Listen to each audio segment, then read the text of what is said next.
சரி, நீனு வெளியே நின்றுருக்க, உள்ளவா? பரவாயில்ல. ஓ சரி, ஓகே. மேலே போய் பேசலாமா? ஓகே. நீ மேலே போ, நான் வந்துடுறேன். ம்.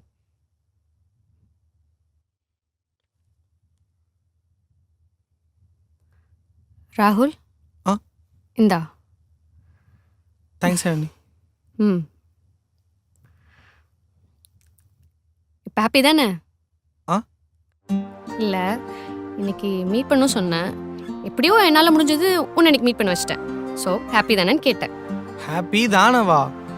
ரொம்ப ஹாப்பி. அதுவும் இந்த ஈவினிங் டைமில் இப்படி மொட்டை மாடியில் கையில் காஃபியோட கூட பிடிச்ச ஒரு பொண்ணோட. சரி, போதும்.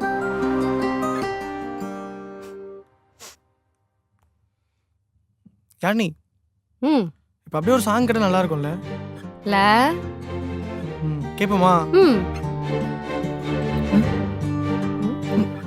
ஹெட்ஃபோனு என் ஹெட்ஃபோன் எங்கேயோ கீழே போட்டேன்னு நினைக்கிறேன். இரு.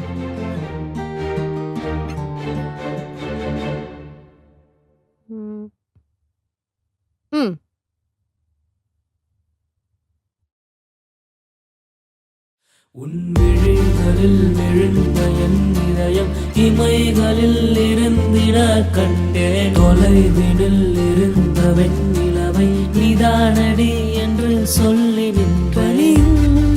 கரையும் அவள் ஒற்றை பாறையில உயிரும் உருகும் அவள் கூந்தல் வாசத்தில உயிரும் உருகும்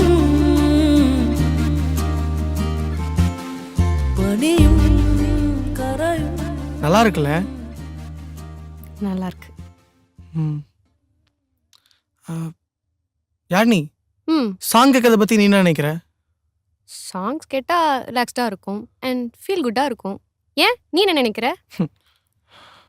அதில் அவ்வளோ விஷயம் இருக்கு தெரியுமா? இங்கே அவனுக்கு இருக்க பாதி பிரச்சனைக்கு இருக்க ஒரே ஒரு சொல்யூஷன் சாங் கேட்கறது மட்டும்தான். நாலாம் மனசு மைண்டு சரியில்லைன்னா சாங் கேட்க ஆரம்பிச்சிருவோம்ப்பா. அப்போது அப்படிலாம் சாங்ஸ் கேட்கணுன்னா நாங்கள் பொண்ணுங்க 24/7 சாங்ஸ் கேட்கணும். அவ்வளோ இருக்கு உள்ள. சரி ஃபீல் பண்ணாத. யானி, எனக்கு ஒரு டவுட்டு. கேளு. அன்னைக்கு நான் சொன்ன கவிதைக்கு பதில் கவிதை சொன்னல? ஆமாம், அதான் நான் அன்றைக்கே சொன்னேனே. நீ படித்த அதே புக்கை தான் நானும் படித்தேன், அதான் சொன்னேன். அப்போ அது நீ அக்செப்ட் பண்ணதா அர்த்தம் இல்லையா? இல்லை, புரியல. ஒன்றும் இல்லை. இல்லை ஒன்றும் இல்லை. சொல்லு. இல்லையா நீ, நான் லவ் பண்ணுறேன்னு சொன்னல அன்னைக்கு. ஆமாம், ஆனால் எனக்கு இன்னும் உன்னை பற்றி முழுசாக எதுவுமே தெரியாதுல்ல. அதனால் இப்போதைக்கு நான் என்ன சொல்ல வரேன்னா... புரியுது, ஆனால் கஷ்டமோ சந்தோஷமோ அதை ஷேர் பண்ணிக்க என் கூட நீ இருந்தா எனக்கு அது போதும். கண்டிப்பாப்பா, ஆனால் எனக்கு இன்னும் உன் கூட பழகி பிடிச்சி